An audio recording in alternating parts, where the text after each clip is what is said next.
नमस्कार दोस्तों, सहायक आचार्य को लेकर के एक बहुत ही बड़ी अपडेट आ रही है। इस वीडियो को अंतिम तक देखेंगे तो आपको कई सारी चीजें हैं जो आपको समझ में आएगी।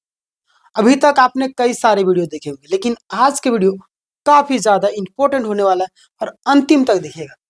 वीडियो को स्टार्ट करते हैं। सबसे पहले आप देखिएगा 45% नॉर्मलाइजेशन को लेकर के बातें आ रही, क्या ये समाप्त हो गया? और 45% वालों को बड़ा झटका हो लगेगा क्या? नॉर्मलाइजेशन केस का क्या अपडेट है? अब फैसला बदले ने कंटेम्प्ट का लेकर के भी कंटेम्प्ट को लेकर के बातें निकल कर है। अधिकारी जाएंगे जेल, क्या सच में जाएंगे? यहाँ पे आपको जेल वाला भी एक फोटो दिख रहा होगा, पीछे आपको 2 अधिकारी दिख रहे होंगे। खैर, इन सारी चीजों पर हम बात करेंगे। अभी तक आपने सब्सक्राइब नहीं किया तो सब्सक्राइब कर दीजिएगा। यहाँ पे आप देखेंगे कि सहायक आचार्य भर्ती सुप्रीम कोर्ट का अपडेट, पूरी सच्चाई आज मैं बताने वाला हूं, है ना। मामला अभी कहाँ है, क्या सिचुएशन है, क्या स्थिति बनी हुई, देखिएगा आप यहाँ पे। सहायक आचार्य भर्ती से जुड़ा पूरा मामला सुप्रीम कोर्ट में विचाराधीन है ना। सुप्रीम कोर्ट में क्या आपका विचाराधीन है, यानी कि वहां पे सारा अभी विचार किया जाएगा, है ना। देखिए 9 जनवरी को इस मतलब कि महत्वपूर्ण फैसला सुनवाई हुई थी, ये तो आप सभी जान रहे। मैंने इस पर 2 वीडियो भी बना चुका है।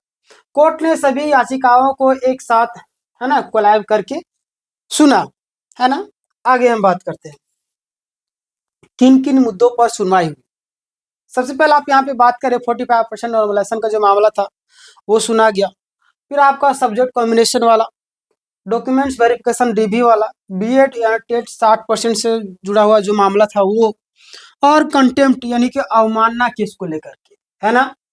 आगे हम बात करते थे। यहाँ पे आप देखिएगा जेएसएससी की अभी आपको पता है कितनी गड़बड़ी करे, तो जेएसएससी की प्रतिक्रियात्मक गड़बड़ी है, यानी कि इन सारी चीजों को लेकर के बातें हुई। अब देखिए यहाँ पे, यानी कि कोई एक मुद्दा नहीं, पूरी भर्ती प्रक्रिया को कोर्ट को, मतलब पूरी भर्ती प्रक्रिया को कोर्ट के सामने रखा गया कि कहाँ पे ये लोग गलती करे। जेएसएससी को कुछ टाइम भी दिया गया, अलग अलग तरीके से बहुत बातचीत हुई। देखिए क्या होता है ना कि कई बार डेट भी नहीं मिलता सुनवाई का, क्योंकि आपको पता है कि जब कोई अहम मुद्दा का सुनवाई चलने लगता है तो वो केस लंबा हो जाता है ना।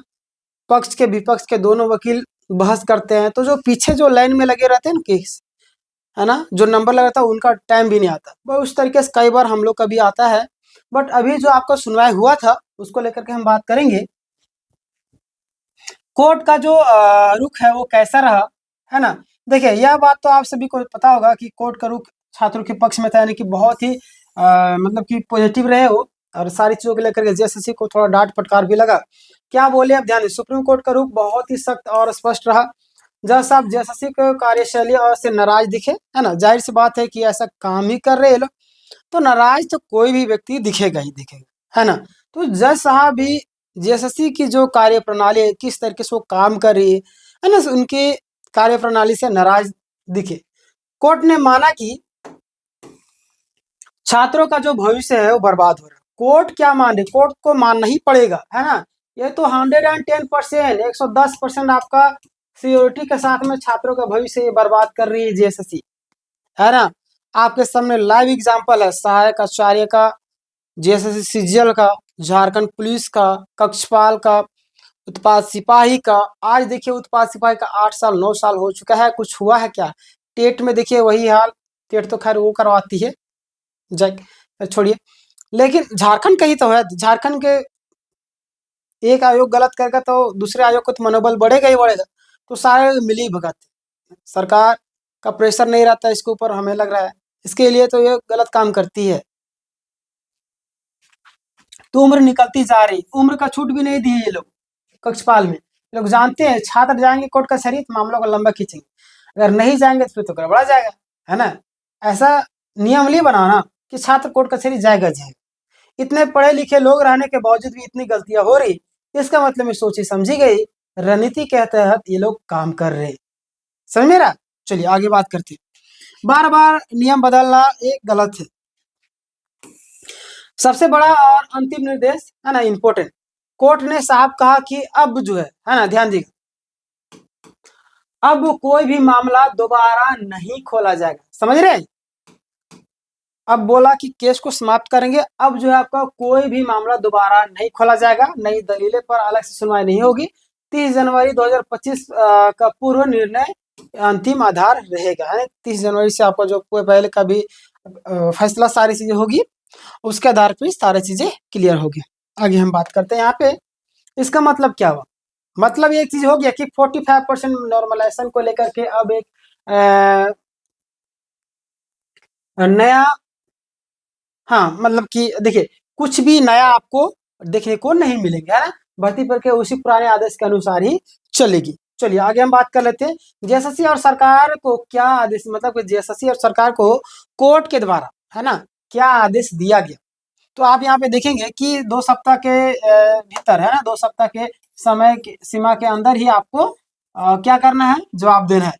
कोर्ट के आदेश का जो मतलब कोर्ट का जो आदेश है उसको सख्ती से पालन करना होगा।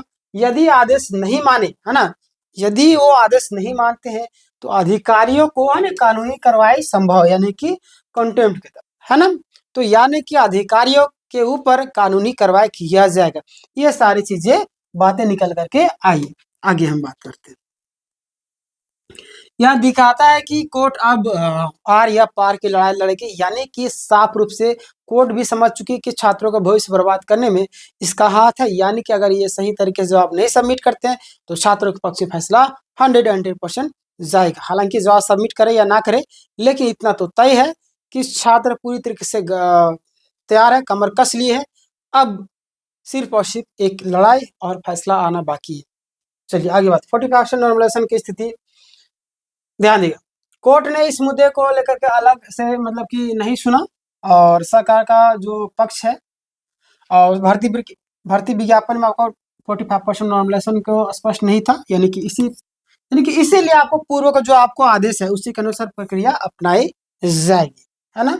इसीलिए इस मुद्दे में अब बदलाव की संभावना ना के बराबर। आगे बात करें 60% बीएड वाला मामला क्या स्थिति बनी है कि यह मुद्दा जो आपका 60% वाला जो है ना आपका, ये जो मुद्दा अभी सरकार के जवाब पर ही निर्भर करेगा।